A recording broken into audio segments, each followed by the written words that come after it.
Easy, easy.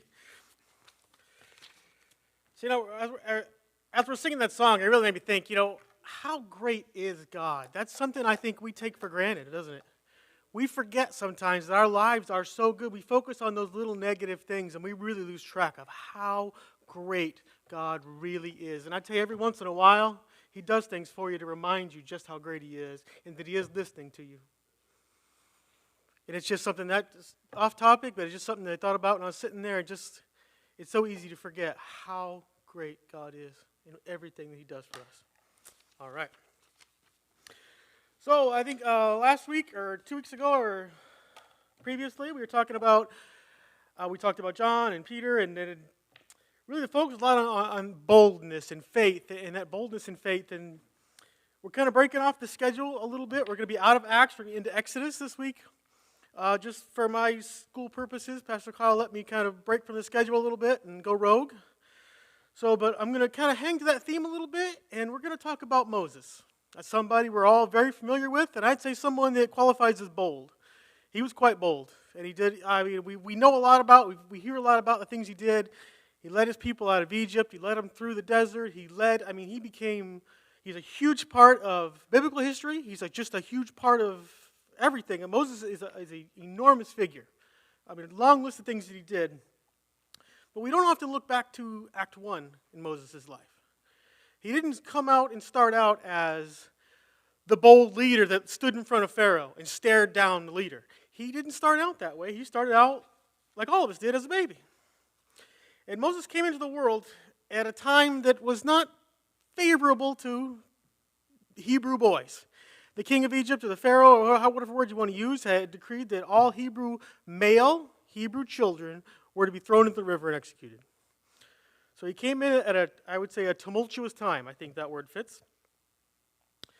But with that, we can already see something that God's plan in Moses' life. He took this child, and we're starting in chapter 2 of Exodus, and so as a lot of you probably know, his mother, he was able to hide him for 3 months, which I think is impressive in itself, that she was able to hide this child for 3 months. So 3 months have gone by. They've gotten to the point where it's getting difficult. They're not sure if they're going to be able to hide him anymore. So we're at the point where in Exodus chapter 2, we're going to go down a little bit. Verse 3 says, "But she could no longer hide him. She took an ark of bulrushes for him, daubed it with asphalt and pitch, put the child in it, and laid it in the reeds by the river's bank. And his sister stood afar off to know what would be done." So she took his child, a 3-month-old child, made a basket, and dropped it in the Nile River with the hope that Pharaoh's daughter was going to scoop him up. Now, she did place his sister a little bit of while down the bank to kind of keep an eye on things, but this is it. We're putting this child out into the world. If he's found by the wrong person, that's it. Game over. There's no going back. So this child is in it, and he goes down, and the daughter would come down to the river to take her bath, and she had her servants with her, or maidens as they call them, and she's down by the river, and Pharaoh's daughter sees this child. It's floating down the river. And so she saw the child, and behold, the baby wept. So she had compassion on him and said, "This is one of the Hebrews' children." So here we see again the providence of God. We see God's plan in action. They put a child in a basket, stuck him in a river, and sent him down to someone who potentially could have been very unfriendly to the child. This is Pharaoh's daughter, the very man that ordered all these children to be executed. This is his child, and we're hoping that not only is he going to float by, but she's going to pick him up and want to take care of him.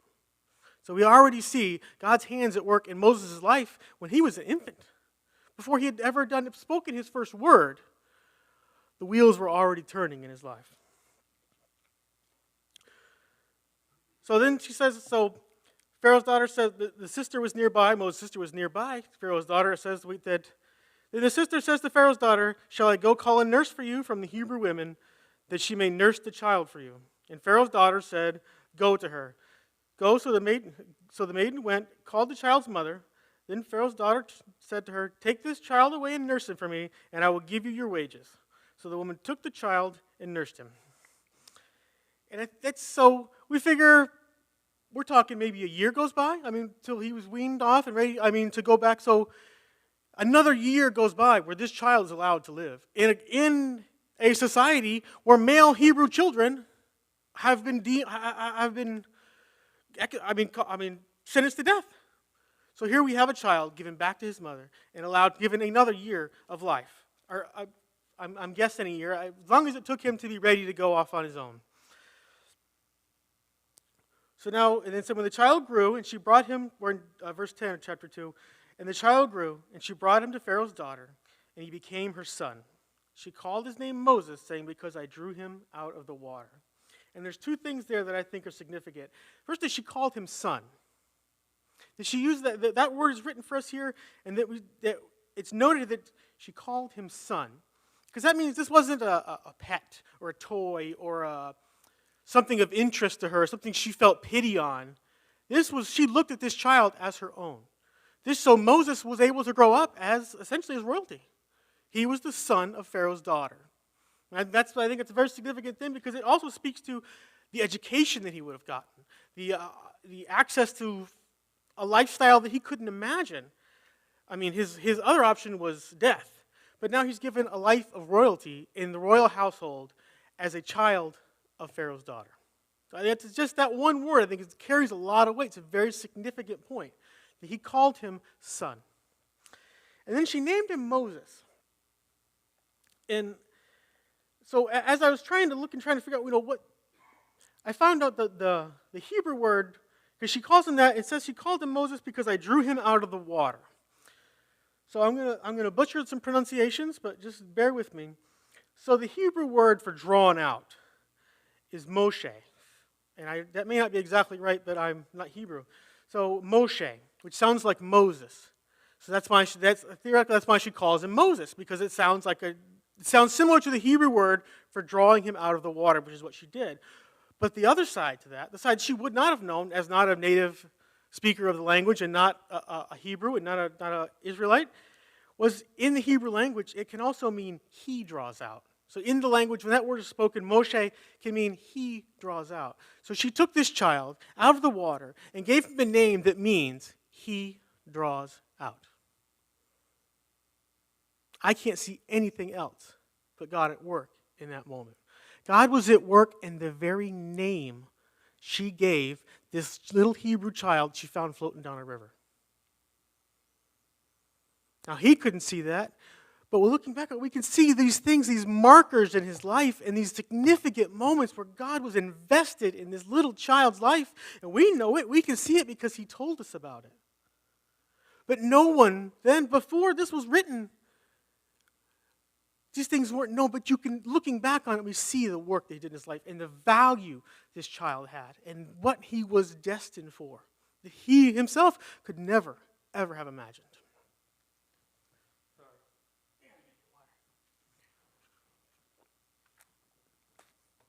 Taking a chance, we'll see. Okay, so Moses, he continues to grow, and we don't know, the Bible doesn't tell us how long he spent in her household and how long he spent to grow up, but it just says, now it came to pass in those days. So, in those days, it came to pass. And Moses has grown, now he's a little bit older, we don't know how old, but he's fair to say he's an adult, roughly, a young adult. And he's out walking around the people and says, now it came to pass in those days when Moses was grown, that he went out to his brethren and looked at their burdens, and he saw an Egyptian beating a Hebrew, one of his brethren. So he looked this way and that way, and when he saw no one, he killed the Egyptian and hid him in the sand. That is a lot to put in one sentence, I have to say. But so that just, here's Moses, he's out walking amongst the people, and you can tell he still has a burning love for his people. He obviously knows who he is. He grew up separated from his people, but still he had that love in his heart for his Hebrew. He was a Hebrew, even though he was raised and spoiled, I am assuming, but raised in an affluent household and had access to all these things and was entirely separated, I would imagine, from his culture. He would have had to have been. He still had that burning, a love that burned so hot for his people that he lashed out and killed a man and buried him in the sand. I don't recommend that any of you do that, but it just shows that his level of passion in that moment, that's how he reacted and he lashed out and he buried him in the sand. It says, now he goes out for a second day. It says he went out on the second day Behold, two Hebrew men were fighting, and he said to one, who did the wrong? Why are you striking your companion? And then the Hebrew man looks at him and says, and then he said, who made you a prince and judge over us? Do you intend to kill me as you killed the Egyptian? So he goes out, and this is the second day. He goes out, he's walking amongst his people, and he says, brothers, why are you doing this to each other? And the answer is not, isn't angry. Hey, who are you to tell us what to do? You just killed a guy. You worried about us fighting? So news has gotten around incredibly fast. So now it's panic time. He knows that if they know, Pharaoh's going to know, and he's going to be in trouble. So he's got to hit the bricks. And he hightails it out into the desert. It says, so Moses feared and said, surely this thing is known. When Pharaoh heard of this matter, he sought to kill Moses. But Moses fled from the face of Pharaoh and dwelt in the land of Midian, and he sat down by a well.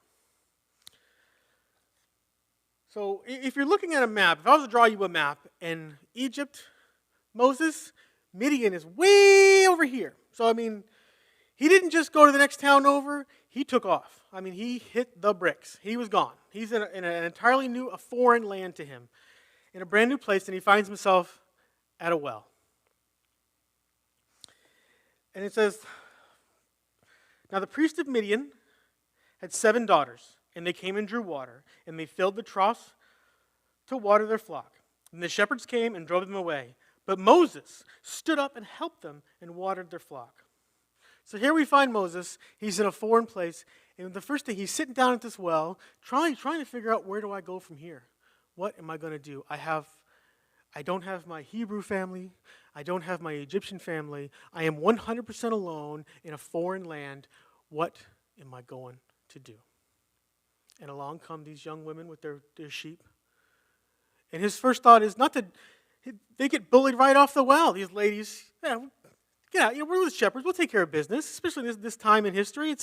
Come on, ladies, don't you, something better to be doing? But Moses stood up and defended them and said, no. Moses still had that boldness and that, and I'm reading into that, and I admit 100% I'm reading into that, but I'm just thinking about Moses is alone in a foreign land. He's walked, a tremendous distance, and here he is. And it doesn't fade back. He doesn't hold back. He stands up and boldly and strongly says, no, beat it. We're not going to do this. We're not going to treat them this way. And he assists them and he helps them. So off they go home. And their father says, how is it that you've come home so soon today? And they said, an Egyptian delivered us from the land of the shepherds, and he also drew us enough water for us and watered the flock. And so he said to his daughters, and where is he? Why is it that you left the man? Call him that we may eat bread. So his father's obviously impressed with him, invites him into the house, introduces him to the daughters, and some time goes by. And so we're talking a little bit about this father. His name was Jethro. He's called by another Reuel, which I butcher in that pronunciation too, but he's also referred to as Jethro and a few other names. I like Jethro because it reminds me of the Beverly Hillbillies, but that's neither here nor there. But his name, he was also called Jethro, and he was the priest. He was the priest of Midian. He was the priest of, not of the one true God, but of the local religion of Midian, whatever that happened to be. Well, Midianites. I'm not sure what it was called, but that local faith.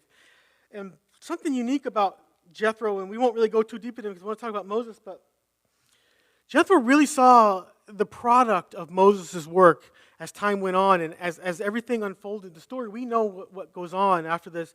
And getting into chapter 18, he's been able to see the fruits of what God has done for Moses and how he's delivered his people. And it says in chapter 18, when they had come out of the land, that Jethro came and sacrificed to the one true God. So he was still a priest of Midian, whatever capacity that was, but he had finally accepted or believed in the one true God based on what he had seen God do in Moses and the life of his people and all these things. Based just on that. And he also, as Moses was coming into his own and taking his people out into the desert and they were moving along and he was becoming the man that we know Moses to be, this is a lot of humanity to organize. And you can imagine, it's hard to organize 4 people in a phone booth. Imagine getting everybody going. So there were struggles with how to organize the group and things like this. And Jethro was a big help to Moses when he was figuring those things out and coming to how to fairly judge people and organize his society and things. So these are all things that came much later, but I just want to touch on the impact that this man had in his life beyond just marrying one of his daughters. So again, time goes on, and it says, now it happened in the process of time, the king of Egypt died. And the process of time is 40 years. 40 years. Moses is living in Midian. He's working as a shepherd. And 40 years, I'm going to think 40 years. 40 years ago was 1984. That seems, longer for some than others, but for some people that's a lifetime. 40 years. Think about what's happened in each of your lives in 40 years. This is, he lived a lifetime in the desert as a shepherd with his wife. He raised his family. Things were going good. He didn't have a terrible life. It seemed like a good life. Things were going well. He raised a family. He was coming into his own. But this 40 years has gone by, and finally the king of Egypt has died, and then the children of Israel groaned because of the bondage. We're in verse 23 of chapter 2. And they cried out, and their cry came up to God because of the bondage. So God heard their groaning, and God remembered his covenant with Abraham, with Isaac, and with Jacob. And God looked upon the children of Israel, and God acknowledged them. So God never forgot his people all through this time with Moses. And what they don't know, and what we can know now, is that even then, even 40 some odd years ago, 50 years ago, when this little child was floating down the river, God was already looking forward to this point. He had already made a plan for this point in history when Pharaoh dies and his people call out to him. At this time, he has already been laying that foundation. He already took that child and gave him to Pharaoh's daughter. He took him out of the land. He separated him from that environment. He was putting all these pieces in place for 50, 40 some odd years, leading up to this very moment right here when it was time to call on Moses. So here we have Moses. He was tending his flock, or Jethro's flock, and he led the flock to the back of the desert. And he came to Horeb, the mountain of God, also called Mount Sinai. That's a name we think we've all heard. So he's got his flock, or his father-in-law's flock, Jethro's flock, and he's out Mount Sinai in the middle of the desert. I'm not sure what the back of the desert is, but I would imagine that means pretty far out in the desert. If I had to guess. And the angel of the Lord appeared to him in a flame of fire in the midst of a bush. So he looked, and behold, the bush was burning with fire, but the bush was not consumed. And then Moses said, I will now turn aside and see this great sight. Why does the bush not burn? Which is a very poetic way to say, Moses saw a bush on fire and said to himself, whoa, the bush is on fire. It is not burning. But it sounds way better when we say it like that. So he sees this burning bush and he's stunned. As he would be, there's a fire. If we see a fire, when we're supposed to see a fire, we stop and look. Now, if you're in the middle of the desert and there's a bush burning, it got his attention. It was an effective tool. He used an effective tool to get a hold of Moses and to grab his attention. So when the Lord saw that he had turned aside to look, God called to him from the midst of the bush and said, Moses, Moses. God spoke his name, Moses. He spoke to him directly, Moses. He called on him. He could not have been more direct. He called him by name. And Moses says to him, and he said, here I am. And the first time I read that, I read it a long time ago, and I thought it was the funniest thing because I said, here God says your name. God is speaking you through a flaming bush, and your response is to say, here I am. Because that's the way it sounded to me. I read, here I am, right here. It's me, I'm Moses. But as one should do, I did a little research, and I looked into it, and I realized that what translates into English as here I am is a Hebrew word, and bear with me with the pronunciation, but I believe it's pronounced Hinani. That's the way it should be pronounced from YouTube. So it says Hinani. And what that word means is, it translates to us as here I am, but it's more than just, here I am, Moses, reporting. It's He's saying, here I am ready to serve, I am paying attention, you have my full and undivided attention, I am here to do whatever you need, whenever you need, however you need. You say jump, I say how high. It is a much more definitive statement than the simple, hello. It's a very strong and powerful, here I am, God, do with me what you will. It's a very strong, unfortunately in English it just doesn't translate into something that carries the weight that it should in Hebrew, but it's a strong and powerful statement. So then he says, do not draw near to the God. This is, we're in chapter 3, verse 5. Then it says, do not draw near to this place. Take your sandals off your feet, for the place where you stand is holy ground. So we're establishing that God is speaking to Moses. This is holy ground. This is a significant moment. We're setting the stage for, this is the real deal, I guess it would be the kind of the way to put it. And as he goes on, and God is speaking to Moses, and we won't hit on every single point, but so he explains to Moses what's going on, that he's in the covenant, and that he's, laying the groundwork to say, here's what I need, is kind of the fast way to put it. So then Moses we just know how he responded. He said, here I am, God, I am ready. What do you want me to do? I'm ready, let's go, I'll go anywhere. And then God says, okay, here's what I need you to do. And Moses says, well, but Moses said to God in verse 11 of chapter 3, he says, but Moses says to God, who am I that I should go to Pharaoh and then I should bring the children out of Egypt? Just a few minutes ago, he was, here I am, God, where are we going? I'll be the first one on the bus. Let's go, I'm ready. And he said, well, now that I know what you want me to do, who am I? I'm just some farm kid. I got these sheep I got to bring home. Who am I? Why me? Why me? We're in the middle of the desert. Isn't there someone else? And God says to him, so he says, so in verse 12 it says, so I will certainly be with you, and this shall be a sign that I have sent you. When you have brought the people out of Egypt, you shall serve God on this mountain, at Mount Sinai, where he was when he met God. So Moses is still a little nervous, which I can feel for him. I think this is a lot to ask, and he's scared, and I can certainly relate to that. So then Moses says again, Moses says to God, indeed, when I come to the children of Israel and say to them, the God of your fathers has sent me to you, and they say to me, what is his name? What shall I say to them? Here he goes again. God says, don't worry about it, Moses. I'm going to show you you're the one. You're my guy. And he says, well, before I go, what should I tell them to call you? What should I tell them to call you? Call me Larry. It doesn't matter what you call me. It's God is the creator of the universe. I'm telling you, Moses, what to do. And this is to me here. He says, well, what should I tell them to call you? And God answers him again. He says, and God said to Moses, I am who I am. And he said, thus shall you say to the children of Israel, I am has sent me to you. Moreover, God said to Moses, that you shall say to the children of Israel, the Lord God of your fathers, the God of Abraham, the God of Isaac, and the God of Jacob has sent me to you. This is my name forever, and this is my memorial to all generations. That's a bold statement. I am who I am. You just go and tell him. I'll do the rest. You just be obedient. You do what I have called you to do. You do what I'm asking you to do, and I'll take care of everything else. Don't you worry about the details. You just point yourself toward Egypt and start to shuffle it. I'll take care of the rest.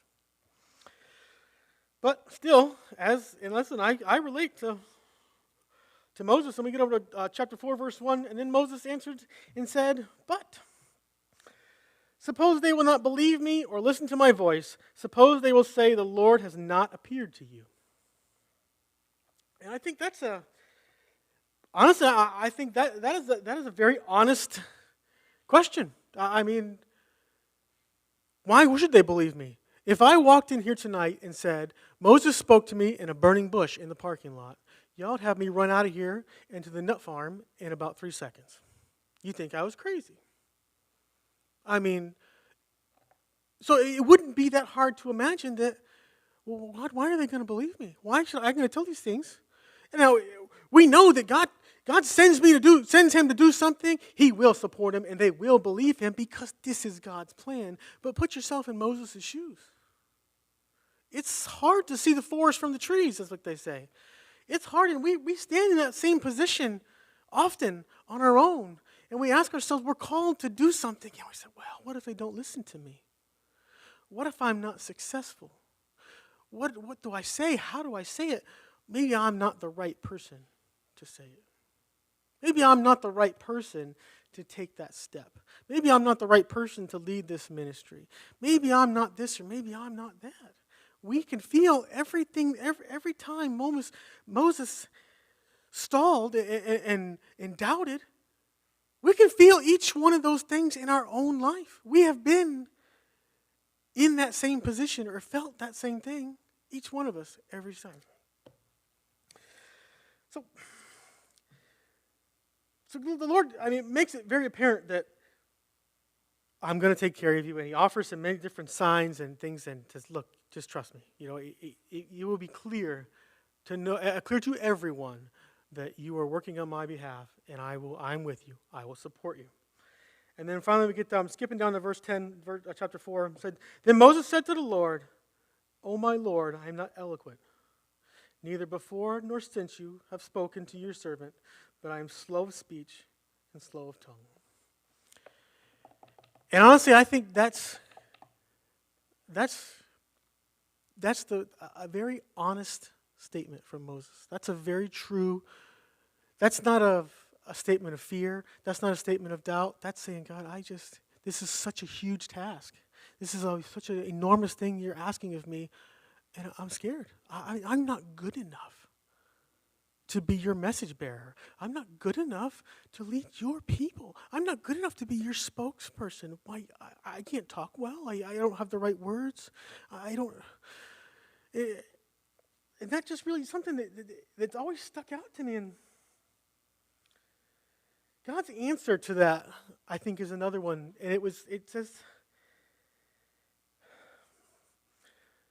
so the Lord said to him, Then Moses said to him, O Lord, since I am not eloquent neither before nor since I have spoken, your servant, but I am slow of speech and slow of tongue. So the Lord said to him, who has made man's mouth? Or who makes the mute, the deaf, the seeing, the blind? Have not I the Lord? Now therefore go, and I will be with your mouth, and I will teach you what to say. If we had nothing else, if I told you right now we're going to go out and start knocking on doors and we're going to evangelize this whole town and we're going to see everybody in it, I guarantee you there'd be a lot of scared faces and I'd be one of them. And I'd say, but what do we say? What do we use? Romans Road? Do we bring it? How do we present it? And all we need is right there. Who has made man's mouth? Who has made Moses? Moses, who gave you the brain in your head and the tongue in your mouth? He gave it to you. God gave that to you. God gave you the boldness. He gave you the words. He gave you the everything. And he's saying, son, just take it up there and do it. I will feed you everything you need. Because you know what, Moses? You're not good enough. You're not qualified. You're not smart enough, brave enough, tall enough, or big enough. But I am. And I chose you. I chose you out of every shepherd in the desert. I chose you of all the people on earth. I chose you out of every single person. I made every last one of them. I built them all to my specification, but I chose you, Moses. I chose you as a baby. I chose you when you were floating in the Nile. I chose you when Pharaoh's daughter picked you up. I chose you when she took him home. I chose you every day of your life. I have walked with you, followed you, comforted you, and been there for you because on this day, on this moment, at this bush, I was going to call on you. And I bet that would have blown my mind because we can't see that. Moses couldn't see that. Lord, he did see it at one time because he wrote it down for us, I believe.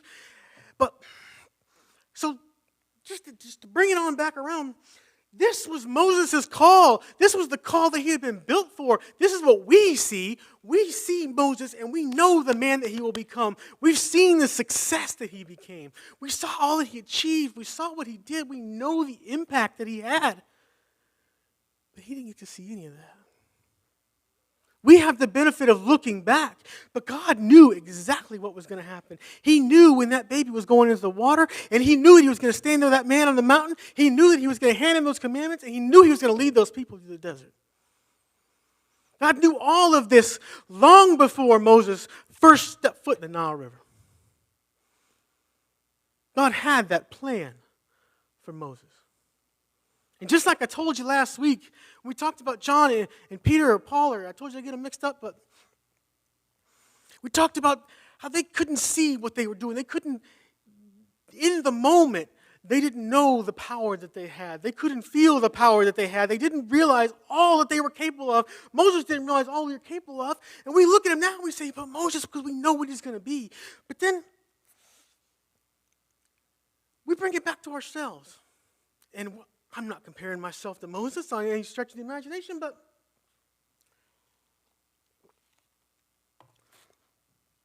Moses went out in the desert and saw a burning bush. And God called his name from that bush. And that's a significant moment. I think God spoke his name.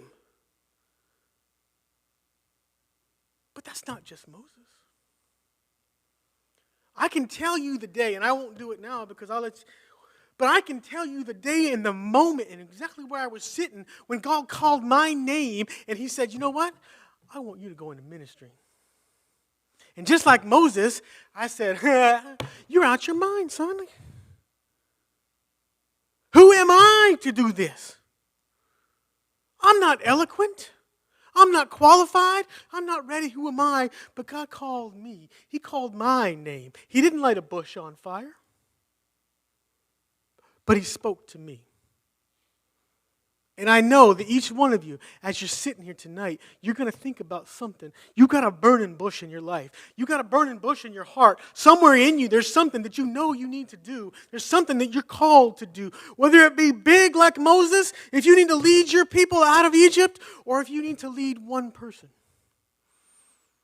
There's something God has called on you to do. He might be calling you to let go of something in your heart. He might be calling you to let go of the sin in your heart. He might be calling you to turn back to Him. He might be calling you to turn to Him for the first time. We don't know what He's calling you for, but somewhere tonight God is calling your name and He's saying, Moses, Moses.